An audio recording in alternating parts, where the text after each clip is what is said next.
По поречието на река Нишава край Драгоман има десетки храмове и манастири. Много от тях се рушат, въпреки че са паметници на културата. Ще успеят ли да съхранят ценната история, която пазят, и да върнат славата на региона, известен като малката света гора на Балканите, вижте в този брой на местно време. Опожарявани, поругавани и разграбвани, храмовете в Понишавието устояват на времето и пренасят до наши дни история на повече от 10 века. Светите обители в региона са над 40, заради което с право красивите местности край Драгоман са наричани малката света гора на Балканите или малкият Атон. Голяма част от храмовете и манастирите, разположени тук, са обявени за паметници на културата. За съжаление, статутът им на архитектурни ценности не ги предпазва нито от влиянието на времето, нито от човешката небрежност и посегателства. Днес едва около 10 от тях са напълно реставрирани и посрещат вярващите в своя автентичен вид. Останалите тънат в разруха. Такъв е и случаят с един от най-древните храмове в района на Драгоман, средновековната църква Свети Никола в село Калотина. Предполага се, че тя е построена през 14 век. Строена от местни боляри, които, титорите са местни боляри, които са свързани с българския царски двор. Според една от местните легенди, тук преди повече от 7 века се е венчал българският цар Иван Александър с новопокръстената еврейка Теодора. Калотинската църква е преживяла падането на България под османска власт и е оцеляла през всички години на турското владичество. Най-много храмът е пострадал след освобождението, когато се срутва покривът. В днешно време никаква величавост не е останала от тази църква. В момента тя се нуждае от спешна консерваторско-реставраторска намеса, защото влагата я унищожава постепенно. Образували са се едни соли, които замъгляват тотално изображенията в нея. А колко време могат още според вас да оцелят преди да изчезнат напълно? Още 5 или 10 години най-много нищо няма може да се вижда от тях. Както се получи в Беренде, в църквата Свети Петър. През 2006-2007 година този период иманяри откраднаха ламариненото покритие под плочите на покрива и от дъждовете и от снеговете стенописите на тавана избеляха тотално, вече са безвъзвратно унищожени. Преди няколко години конструкциите на двата храма в село Беренде и село Калотина са обновени, за да не изчезнат напълно ценните стенописи вътре. Но това не е трайно решение на проблема. Проблемите с влагата си остават, тъй като те храмовете, старините се намират на течението на река Нишава, по течението на самата река. Самия въздух виждате, че си носи своята влага и това се отразява и на стенописите. Основна заслуга за опазването на храмовете в околностите на Драгоман имат местните жители. 8 от реновираните църкви в района са възстановени изцяло с дарения, като храм Параклисът Рождество Богородично в местността Турмашки мост, който бил взривен през 1978 година от войници на граничното поделение в града. 19 години по-късно той е реставриран и осветен с помощта на местно семейство, преживяло няколко големи трагедии. Поддръжката на много от храмовете също пада почти изцяло върху хората тук. Църквата Свето Възнесение Господне в село Василовци, която е на повече от 10 века, се обгрижва и пази основно от местните жители. Събираме пари, подпомагаме с какво можем, чистиме самия манастир, самия храм. Тук говореха по селото, че са идвали и хора от Германия и други чужденци, обаче като беше в такова състояние непочистено, не могат да влезнат. Грижа за Чепърлянския манастир Света Петка, който също е реставриран с помощта на местен жител, полага послушникът брат Богдан. Той идва в Светата обител преди повече от 40 години и днес е основният и пазител, макар и все още без духовен сан. В момента от свети седмочисленици, отец Станко Дидов идва на храмовия празник или когато има кръщавка, чрез благословията на Софийската света митрополия. През останалото време сте сам? През останалото време съм самичък и се грижа за това, за което виждате. Имам достатъчно работа, спазвам канона. Всъщност тук съм като послушник, защото съм обещал да приема духовен сан.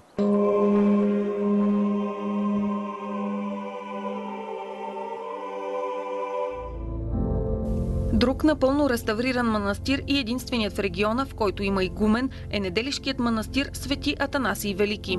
Благодарим за това, че отец Макари е там, иеромонах Макари, който между другото по стечение на обстоятелствата стана и председател на църковното настоятелство на новопостроения храм в Несла, нововъзстановения храм в Несла. Той извършва неделни богослужения, както и обгрижва и неделишкия манастир. Имаше един период, в който бяхме наели охрани и плащахме, Софийска митрополия и частично и ние плащахме, за да може да има охрана и да не се разграби това, което всъщност реално е направено. А без жителство, без пребиваване там, тази света обител отново ще бъде разрушена. Неделишкият манастир датира още от 9 и 10 век. Той е изграден по заповед на българския цар Петър с предоставени от него средства. Тук е създадено и първото килийно училище в областта, което по-късно става класно и съществува до средата на 20 век. Бижуто, перлата на този комплекс целия е самата църква, която е редко архитектурно явление.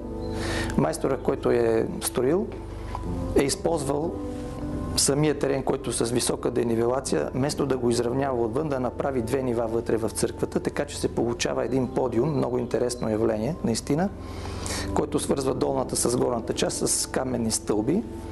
И нартиката, която отвънка, вместо да има 3 арковидни отвора, той прави 2, като по този начин страничните колони ги удебелява, за да може да носят тежеста.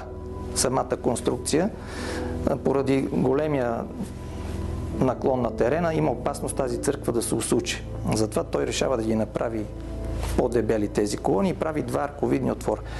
Това го няма срещано тук в нашия район никъде, даже може би в България се среща за първи път. Другото интересно е, че цялата църква е с каменни релефи. Майстора, който е правил самия иконостас и царските двери, е един и същи с този, който правил тези каменни релефи отвънка, с много изображения. На южната врата на църквата имаме Свети Георги и Свети Димитър един срещу друг, както и надписи кога е построена и кои са ктиторите. Има исторически данни, че Паисий Хилендарски отсядал в манастира по времето, когато разпространява своята история славянобългарска. Според преданията, разрушените от турците манастир и църква били възстановени от жители на съседните села през 1846 година с помощта на местния ага. Легендите разказват, че неизлечимо болната му дъщеря била изцелена от лековитата вода на чудотворния извор тук. До края на 20 век обаче неделишкият манастир е занемарен и ограбен, жилищата на монасите са полуразрушени, сградата на килийното училище е окончателно срутена, а лековитата вода пресъхва. От 2015 година насам манастирът отново приема вярващите, което за местните хора е повече от чудо. И по стечение на обстоятелствата се възвърна чудотворната вода. В момента тя блика непрекъснато вече 1 година и половина за слава на Бога и за лечение на хора с проблеми. Храмът е реставриран със средства по европейски проект на стойност над 900 000 лева. Най-сложната и скъпа част от реновирането му се оказва възстановяването на стенописите, заради което и много от другите храмове в региона все още не са реставрирани. Това е много тънък момент, защото стенописите, бидейки ценни като качество, са много трудни като елемент на реставрация или на консервация, защото изискват специална школа, специална и много скъпо струваща техника. И най-вече хора, които да го направят. Болшинството, 7-8 от тези храмове, за които говоря, са паметници на културата. Един от национално, останалите са от местно значение. Те са под защитата и прякото ръководство и контрол на Националния институт за недвижимо културно наследство, така наречени НИНКН. Всяко едно действие, свързано с реставрация, реновация, обновление, изисква тежки съгласувателни процедури, които в рамките на периодите понякога са доста дълги и тромави. Много от храмовете от така наречената Малка Света гора на Балканите няма как отново да бъдат действащи, но все пак местните хора не губят надежда, че те ще бъдат опазени като важна част от нашето културно наследство. От община Драгоман виждат и възможност чрез храмовете да се развива поклоннически туризъм в региона. Само за 2 години след реставрацията на Неделишкия манастир, туристите тук са се увеличили с около 10-15%. Туристите идват най-често през хубавите сезони, разбира се. Сега очакваме през пролетта, през лятото, макар че има и много ентусиасти, които идват и през зимния сезон. Те са на различни възрасти, от различни етноси идват всякакви турци, германци, гърци, организирани групи деца от училища, с които работим, благодарение на покани, които сме изпратили до туристически агенции. И общо взето идват всякакви хора на различни възрасти при нас. Манастирите най-много искат да ги видят, ако трябва да съм честна, по-възрастните хора и разбира се чужденците, тъй като на тях това им е много интересно да видят нещо, което е останало от времето преди много години.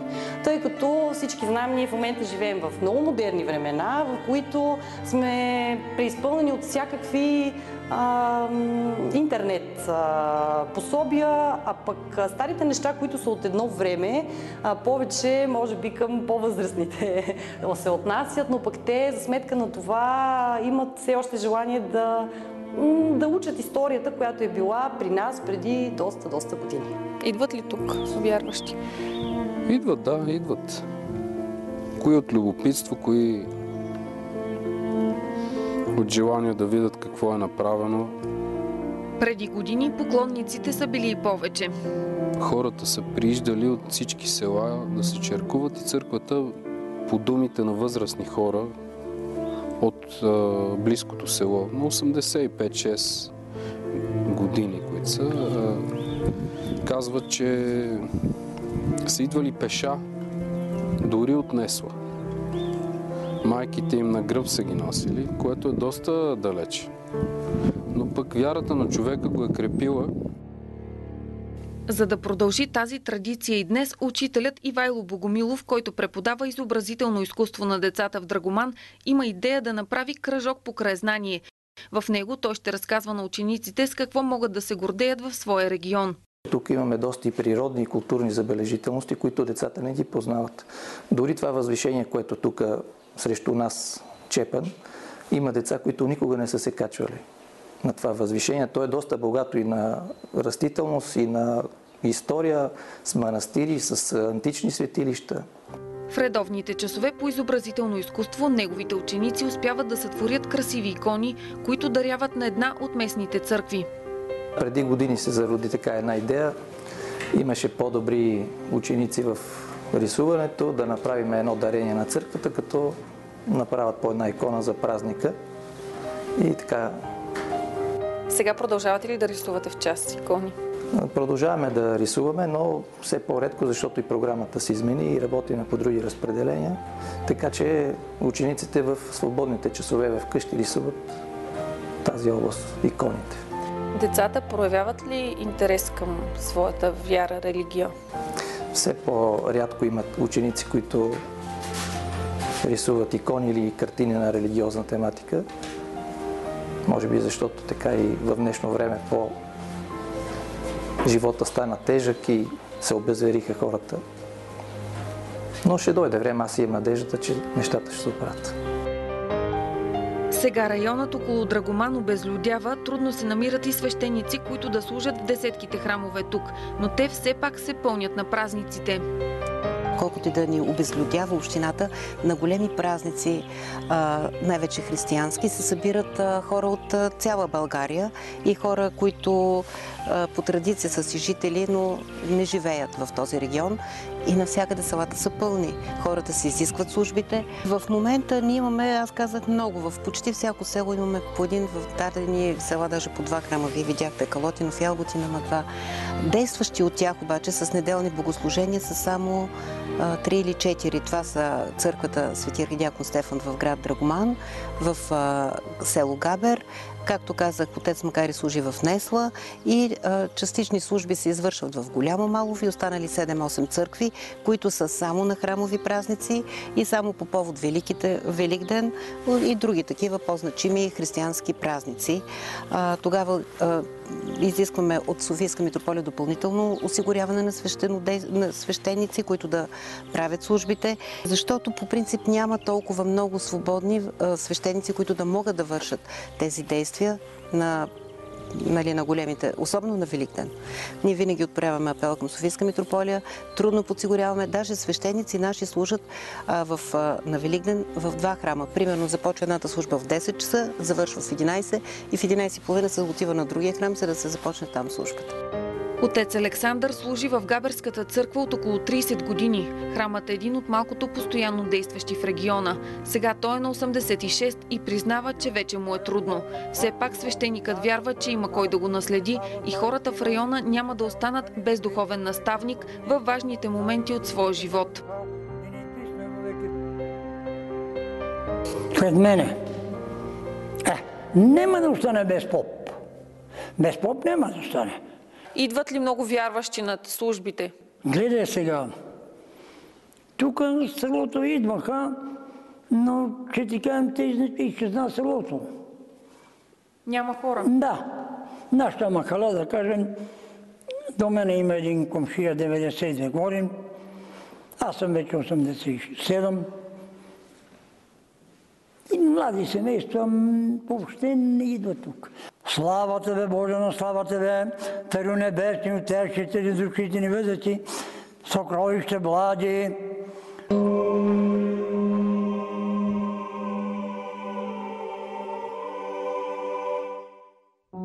Десетките храмове и манастири около Драгоман все още не са сериозно проучвани от историци и археолози. Предполага се, че те са се появили тук заради честото движение през пограничния район на българските владетели и техните войски.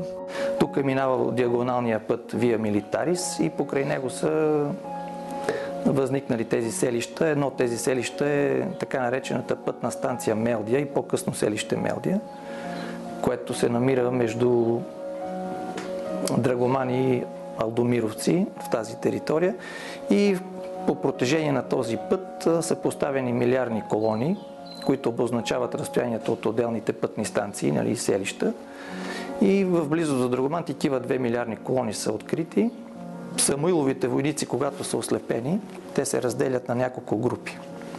Една от групите отива в Добърско, там също има такъв леговит извор да се лекуват, а другата група идва тук, настанява се в една местност над манастира и слизайки всека сутрин до извора да се лекуват, те се придържат за едни вериги, синджири, ние тук им казваме в нашия край, и се държат за синджирите и слизат до извора и така всеки ден. Затова и местността там се нарича Синджирица. Това е легендата, която знам за този манастир. А този храм Свети Петър и Павел се свързва с цар Иван Асен II. Има ли такива исторически факти, които да го докажат? Да, има една легенда, която е свързана с цар Иван Асен II. Когато е тръгнал в Сърбия да посрещне неговата булка, нали, знаете, това е, той се жени за унгарска принцеса, в съзнанието му е възникнал един въпрос, че ако сърбите го нападнат и нещо се случи с него, той, както е с цялото си богатство, нали, с него и с корона и с скиптър, ще отиде в техни ръце. Затова се отбива в Беренде, в църквата, и се оставя царските атрибути.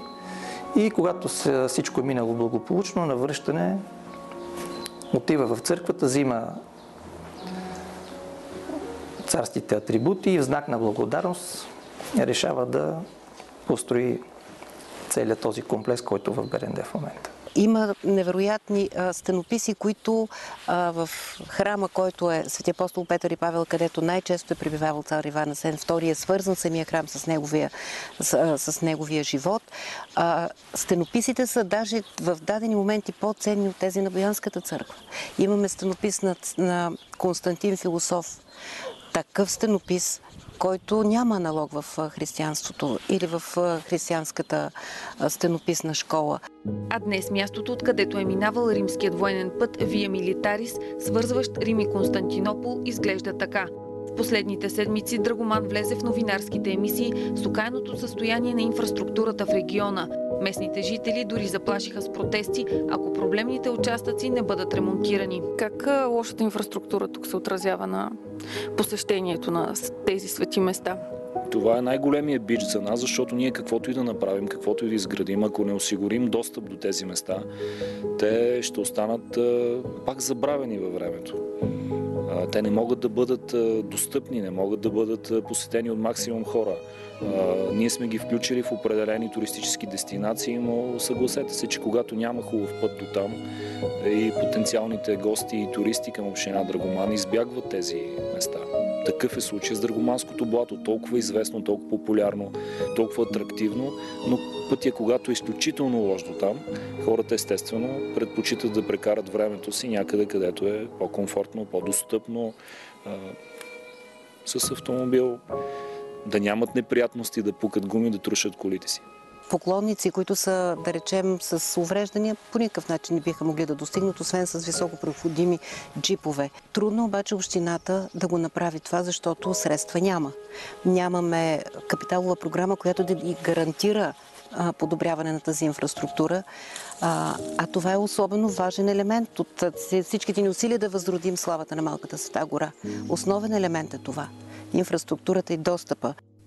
След като жителите в региона заплашиха да протестират и благодарение на нашата помощ започна ремонт на някои участъци.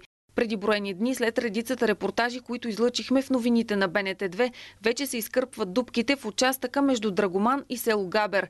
А с затоплянето на времето в туристическия център в града очакват пристигането и на първите по-големи организирани групи. Оттам се надяват лошите пътища да не са пречка за желаещите да разгледат храмовете, част от Малката Света гора. Общо взето, да си турист, това означава да имаш много воля, свободно време и, разбира се, желание за да посетиш дадени места, защото знаем, че всички места, които са красиви в България, било Белоградчишките скали или Седемте Рилски езера, до тях трябва да стигнеш, вървейки доста време, за да видиш наистина накрая красотата, която си заслужава, разбира се. Имаме планове да изградим един манастир, който да бъде на връх Чепан, който е най-високия връх в най-западната част на Стара планина, в непосредствена близост до тракийското светилище на бог Сабазий, което е доста древно, 4-5 век преди новата ера. Така че това ще е наистина интересно за евентуален бъдещ туризъм, насочен към община Драгоман, защото на връх Чепан при ясно време ние можем да видим София, можем да видим големината на Драгоманското блато, можем да се насладим на една невероятна гледка.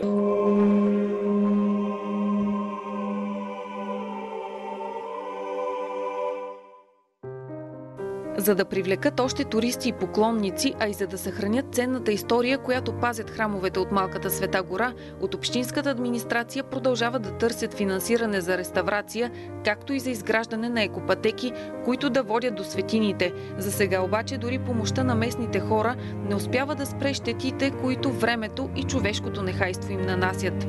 Няма почти храм, който да не е поруган.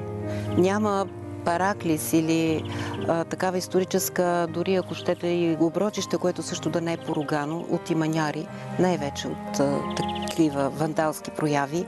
Както виждате, в много от храмовете очите на самите стенописи на светците са избодени. Търсили са нещо, явно злато или пък може би защото очите излъчват светлина и светят. Са избодени, което е много грозна гледка. Отделно искам да кажа, че имаме много вандалски актове на обири. Църквата Света Троица в Габер беше обирана. Нашата църква Свети архидиакон Стефан в град Драгоман също беше обект на вандалски акт и на грабеж. Беше разбита и дарителската каса. Едно е времето, това, което самата ерозия, това, което времето причинява. Много по-тежка ситуация, когато ние с човешка ръка умишлено правим този вандализъм и унищожаваме нещо, което и ние не знаем по смисъл и по стойност какво е. Защото това са светини, това са неща, които на времето са били толкова скъпи и огрижвани от всички, от местното население, от всички хора и почитани, а в случай виждате какво се получава. Погребваме си наистина с това светлите надежди, мечтите ни, региона ни да блесне отново, да върне славата си, но надявам се като цяло с усилията и на МВР, ако трябва, и най-вече на самите местни структури на църковните настоятелства да парираме тези неща. Би трябвало човек да преосмисли начина си на живот и да се обърне към по-добрия начин на живот, не материалния, защото без материалното не може да живеем. Обаче без духовното умираме завинаги. С материалното ще живееме този живот, после умираме. А когато водиме и разумно и двата начина на живот, тогава има шанс Бог да се смили към нас, защото всичко се случва по Божия милост. Благословен Бог наш, всегда, нине и присно, и во веки веков. Амин. Свети Боже, свети крепки, свети безсмертни, помилуй нас. Свети Боже, свети крепки, свети безсмертни, помилуй нас. Свети Боже, свети крепки, свети безсмертни, помилуй нас. Слава Отцу и Сину и Святому Духу, и нине и присно, и во веки веков. Амин.